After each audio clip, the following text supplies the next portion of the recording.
This week on Down to Earth, Congolese rebels swap weapons for tractors and return to the communities they once left.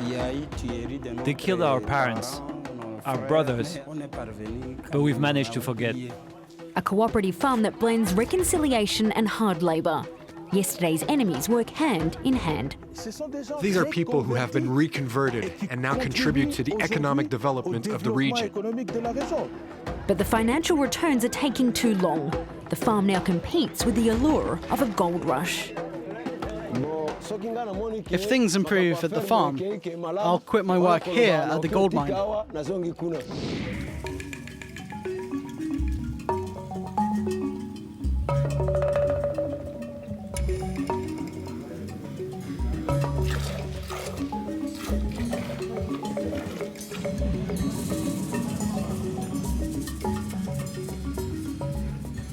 This week we're down to earth in the Democratic Republic of Congo. This land around me in the district of Ituri was not too long ago a battleground between rival forces in a bitter and gruesome conflict. Today it's home to this rather original cooperative farm that's trying to reconcile former fighters both with each other and with the community that was once a victim of their atrocities.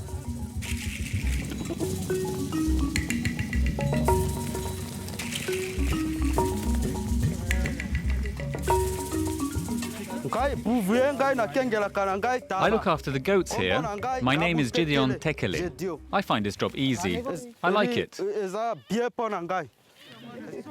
Herding goats is a long way from Gideon's former life as a rebel fighter.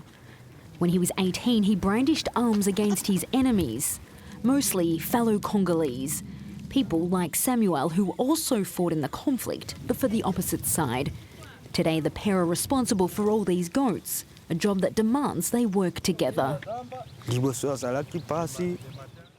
It wasn't easy to leave my old life behind, because we caused a lot of bloodshed. I was haunted by the image of blood. It wasn't easy to forget, but in the end, I found a way to move on.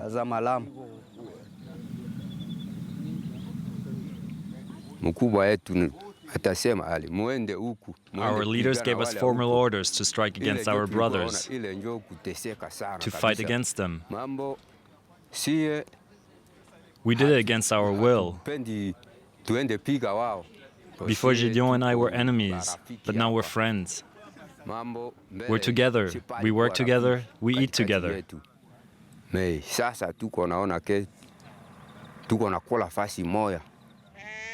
It's a stark contrast from their years as rival combatants a little more than a decade ago. Between 1999 and 2003, the northeast of DRC became the country's bloodiest corner. Child soldiers, mass rapes and massacres were common as part of an inter-ethnic slaughter between the Hema and Lendu tribes in a bid to control the region's vast mineral wealth. As many as 60,000 people died at the hands of militia groups. 500,000 were displaced. Only now are rebel leaders being brought to justice. Today, this pilot farm is one of 10 in the east of DRC, set up to erase the bloody past. The idea to disarm and reintegrate some of the tens of thousands of former combatants. The farm spreads over an area of 500 hectares. Our activity are agro-pastoral. Agro is the agricultural side. We grow crops and fruit and vegetables for the market. The pastoral is raising livestock. We have cows, goats, sheep, pigs and chickens. Funded by the state and other development agencies, the project known as LODA recruited 100 people from 20 kilometres around the farm.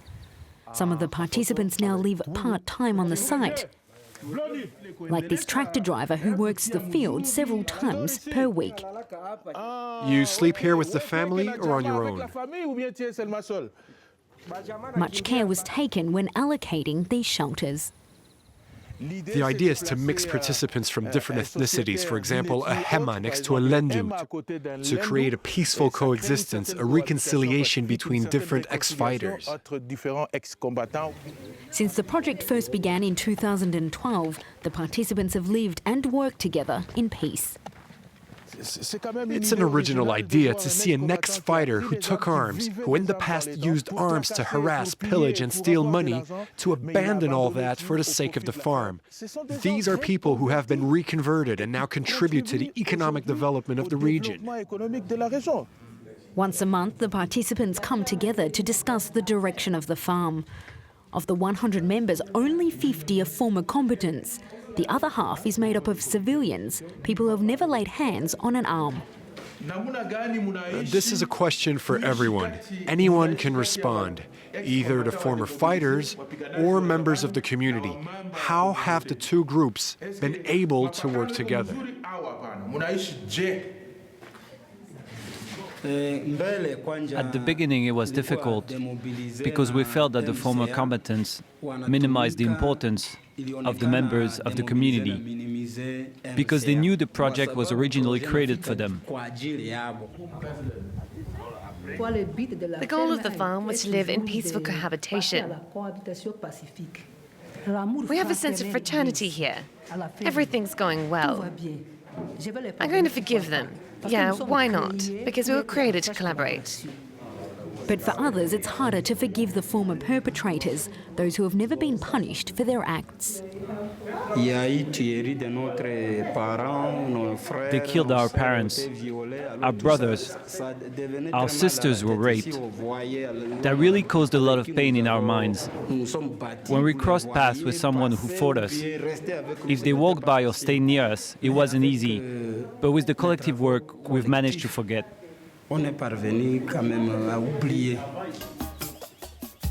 At 6 a.m. on another day, the spirit of the farm is in full swing. Twice a week, the participants are obliged to work these collective fields, including GIDEON, who spends time here before taking care of the goats. Last year, 7 tons of corn was sold. For now, no one here is paid for this work. Instead, they're given their own parcel of land to cultivate, from which any profit is theirs. Being a part of the militia was much easier than working here in the farm. Back then we roamed in the forest, we lived by stealing from everyone we met.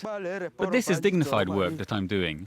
It takes a lot of energy and effort, but at least it is something useful in society.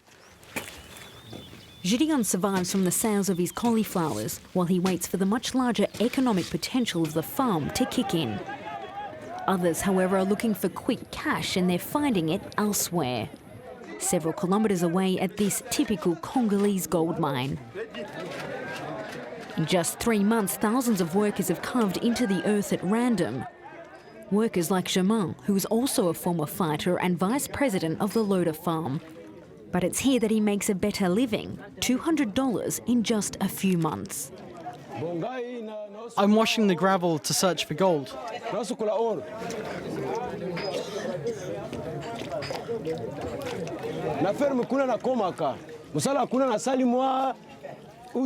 I'm continuing to work at the farm, but to have some money to meet my needs.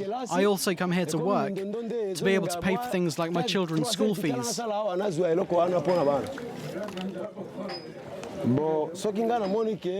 If things improve at the farm, I'll quit working here at the mine.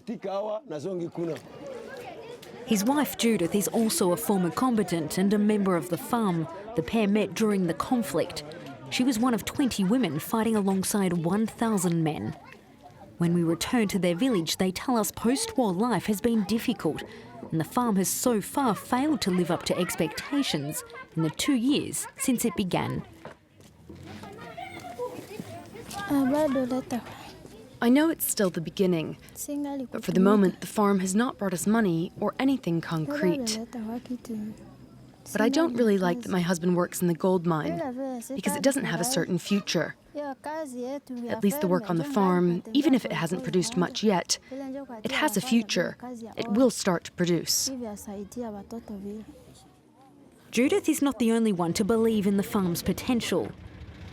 Today back at LODA there are 2 important visitors. Representatives from the Colombian government who are here to see how it all works. Thank you very much for having us here. We're totally sure that we're going to learn a lot from you and the work that you do here.